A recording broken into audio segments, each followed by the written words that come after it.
attitude to not align with theirs. Okay, challenging like work environment, right? Or you left seeking better work environment, right? Better working relationship. Go ahead. The work environment benefit with my personality. Yep, you could do that. Okay, but be prepared because in the interview, someone's going to ask you to elaborate on that. Okay. All right. Okay, before you submit an application, have someone close to you proofread it. Okay, look for, even if you're doing it on the computer, make sure, sometimes Google for me, sometimes it misses some spelling. Make sure there's no spelling errors, make sure your grammar is correct. Okay, go ahead. Okay, so for oral interviews, Yeah. So a lot of job or places are now doing like phone interviews and they call you to do it. Yep. Are fire departments ready to do that, or they bring you in? So during COVID, it was the first time for me, not phone interviews, but online interviews. So, to be honest, I think you're gonna kind of get back to everything's in person. I don't mind doing the first round online interview, but I really want to see you. I want to have a chance to just see your mannerisms. I want to see, Dress. yep, how you dress, right? Yeah, So you're gonna see now with COVID, hopefully dissipating for a bit. We're gonna start being completely in person at this point. I hope. Go ahead. What is the biggest thing you look for in an oral interview out of a potential candidate? I look for, it's a mix of things. I look at your presentation, like yourself. I see how you prepared for it. I'm evaluating your personality. I'm looking at that first question, how you've prepared for the interview, especially if I don't know you. I want to know what kind of research you've done. I want to know about your education. I want to see honesty in answers. I want to see humility. So it's really a combination of things. And I mean, like I said, we could get into oral interviewing quite a bit because we do scoring. We score each question. There's a process. And that's why you have a board. Usually in the fire service, get ready because your interviews will always consist of a board. It's never going to be like private sector where you might do just one-on-ones. I rarely have ever seen, fire service is all boards, right? Usually by that time you have a second interview, it's chief's level. It could even be with the chief, okay? So a few things. These are the questions that are commonly asked of me. How do I prepare for the interview? What should I wear? Should I bring anything with me? And how do I handle being nervous? Those are the top questions. Okay, so before the interview, there's a lot you can do. Okay, you can prepare ahead of time. It goes back to what we were talking about before when you decide what department you want to work for, right? Do your research and prepare, and it's the same thing with interviewing. If you know what department you want to be with, get a job description. Okay, ask them. Typically, that's actually public. It might be actually on their website. Get the job description of a firefighter for that position. It's going to tell you the requirements of the job. It's going to talk about what their expectations are, physical fitness. Everything is going to be laid out in that job description. And that's what you want to be able to articulate in an interview. That you've got the knowledge, skills, abilities that they're citing in that job description. You already got it, right? You want to be able to say, hey, this job description, I already have all this. You want to hire me because I'm here, right? So that's why it's so important to look at that job description. So when I talk about oral interviews, I talk about there's two important bookends of an interview. The first one is gonna go something like this. Mason, thanks for coming in. Tell me a little bit about yourself, your hobbies. Tell me how you prepared for the interview today. It's gonna go something like that, okay? Then, at the end of the interview, Brandon, thanks for coming in. Is there anything else that you would like to add? Usually someone is gonna say that to you, right? By the time you've gone through your series of 10 questions, all you wanna do is leave the room, right? You are done, especially with an oral board. So this is my advice to you, no matter what you're doing, no matter where you're interviewing. I don't care if it's fire, if it's private sector. If somebody asks that question, what do you think you should say? Go ahead. Thank you for your time. I look forward to hearing back from you. Yes. Thank you. Yes. Thank the oral board for their time. That you appreciate the opportunity to interview for the job. And in less than a minute and a half, summarize why you want the position or why you feel you're qualified for that position. Don't ever walk out the door without saying something like that. Because in a fire interview, as soon as you walk out that door, that's when they start scoring you. So that is like the last impression that you're giving. That's why that bookend is so important. Yeah. So I suggest you have a prepared 30-second to 1 minute speech that you will give at the end. Okay, so just plan on it. Most people, no, I think we're all set. Okay, well, how are you going to stand out from that? Have that prepared speech. I think we covered everything. You know that this is my dream job. You know that everything I've done so far. I took the fire academy in high school while I was going to school and on the honor roll and working a part-time job. Since then, I've gotten on a part-paid fire department, working any shift that I can as a fifth rider, as an extra person to help out. Been on a few fires. I got my CPR certification. I'm enrolled in college. I'm going to take EMT next semester. And everything I've gone has kind of led to this point. And so I just want to stress that to you. That's a pretty cool statement at the end. Overall, I'm pretty impressed. So I'm going to write some good things. Where you say, no, all set. All right. What can I remember? Because we're going to interview 12 people that day. Yeah. So when you leave the room, am I going to remember how you answered the first, second, or third question? Unfortunately, maybe not. I've got a couple of cryptic notes, but always that other end of the book. Leave it. Do it. Yep. Okay, so let's. One question. Oh, go ahead. So at the end, most of the time, the interviewer will ask one of us, just like, do you have any questions for us?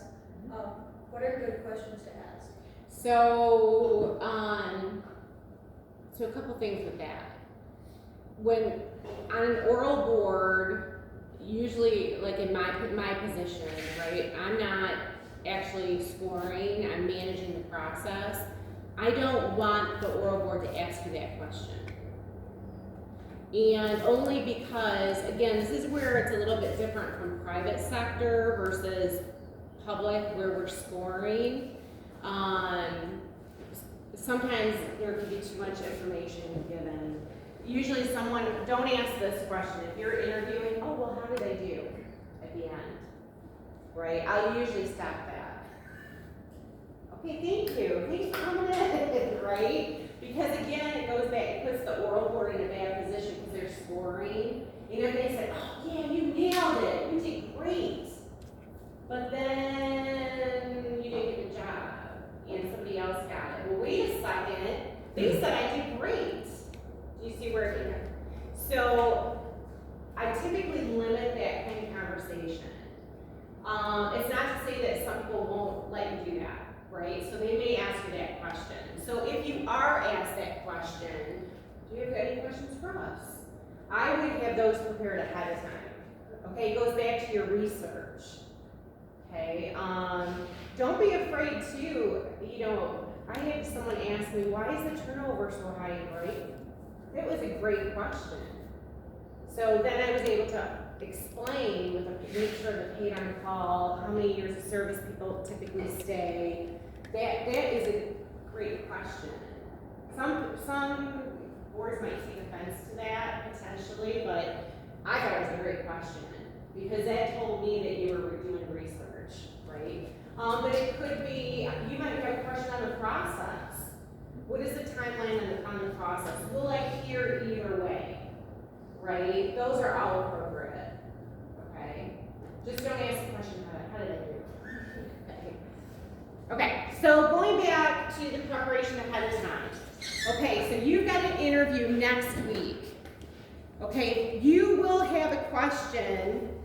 Tell us about yourself. Tell us about, why did you decide to apply at Heartland Fire? Why did you apply with West Bloomfield?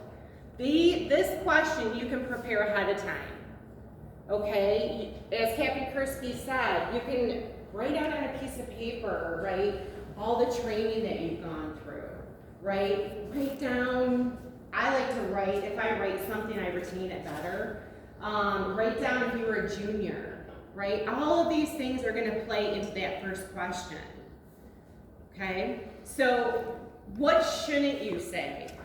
Okay, oftentimes with paid on call, I do have people that will tell me way too much. Okay, there's information that I don't need to know, and I'm not seeking that information out. But sometimes when you get it in an interview and you're nervous, sometimes people, and I don't want to offend anybody, but you get diarrhea of the mouth because you're nervous and you start talking, and you might know if you're that kind of person. So that is why it's so important that you prepare how you're going to respond to that first question right away. It goes back to muscle memory. Practice that question, and it's just gonna regurgitate. But this information, you do not need to share with anybody on the oral board. Don't talk about your health. That's not what that is for. Don't talk about that you had a back injury when you were a paid-on-call firefighter. Don't bring that stuff up. That is not supposed to be in an interview. Too personal. Okay, some people go through hard times. They may have gone through a really bad divorce, and they start getting into a lot of detail on the divorce in this. Okay, you want to you don't want to go negative, right? We want to keep it positive. Financial information. I just need a job, right? I got bills to pay, right? Don't have that desperation. Does that make sense? And negative comments. Again, some interview boards can make you feel super comfortable, and it almost starts, you get a rapport going, and then start talking about maybe another department that you were on, and kind of some backhand comments start going about the fire chief there, and you see where it can go. People can get very comfortable, and then they start saying too much. So be careful on that one. This is what we want to know in that first question. Okay? We want to know about your education. We want to know about your work experience. So even outside of being a junior cadet, have you worked? Right? While doing this academy, are you working? Okay? What are your strengths? Okay? What are you looking at for your future? Okay, when someone comes in and they're interviewing for paid on call and they start talking about what their future plans are, don't be afraid to say, I want to be a full-time firefighter. That's my ultimate goal. Okay, I'm applying for paid on call because I want the experience. I want to get scene experience. I want to build up my resume, but I ultimately want to be a full-time firefighter. Because if that's what you want, that's what I want to hear. That's not a negative because, No. it's not gonna be here for, too long. That tells us that you've got the drive, determination, you Yes. wanna do it, so Yeah. that's a plus. Yeah, yeah. And don't be afraid. Gosh, why do you like firefighting? Express that. Express that you love I mean, especially for those of you that are juniors, that you may have had an opportunity to respond. Anybody respond yet? Juniors on a call? It's exciting, right? Isn't that exciting? That's why you want to do it. It's the adrenaline. That is an exciting part of this job. Because typically what you want to say or you think you need to say in an interview is, I want to help people. I want to help people. I hear it all the time. I want to help people. And I'm not trying to discount that. Okay? And you can put that in your answer if that's truly how you feel. But be honest. Say, I love the job. I love the excitement. I love the fact that when you potentially could get this job, every day could be different. Okay, that is what I want to see. I want to see that honesty and that truth. Now, if you're truly committed to the community and you want to help, be prepared, because if you tell me that you want to help people, I'm going to find out, well, how have you been helping people so far? Have you been doing volunteer work, right? Do you help family members? Okay, if you are so driven to help, tell me how you are helping people. Okay? I get one more on that. Yeah. One was, that first question, hobbies and interests. So what do you like to do, hobbies and interests? If you can tie it into a positive, I enjoy volleyball or kickboxing or something like that. That tells me that physical fitness is a part of your life. Bicycling, marathon running, it tells me that physical fitness is there. I had one person tell me in an interview, he goes, nah, I don't really do it much, I'm just a couch potato. Yeah, offer him a job. Absolutely not. You can go back to that last slide for a second. Sure. Yep. Got it? Okay. One thing too that I wanted to mention at the very beginning that Captain Kirsten just made me think of, when you know, right, what a process is going to be for a full-time or paid on call, we talked about background investigation, we talked about the agility test, we talked about interviews, right? Right now, sitting here in the scope of this class, can you be working towards that process right now?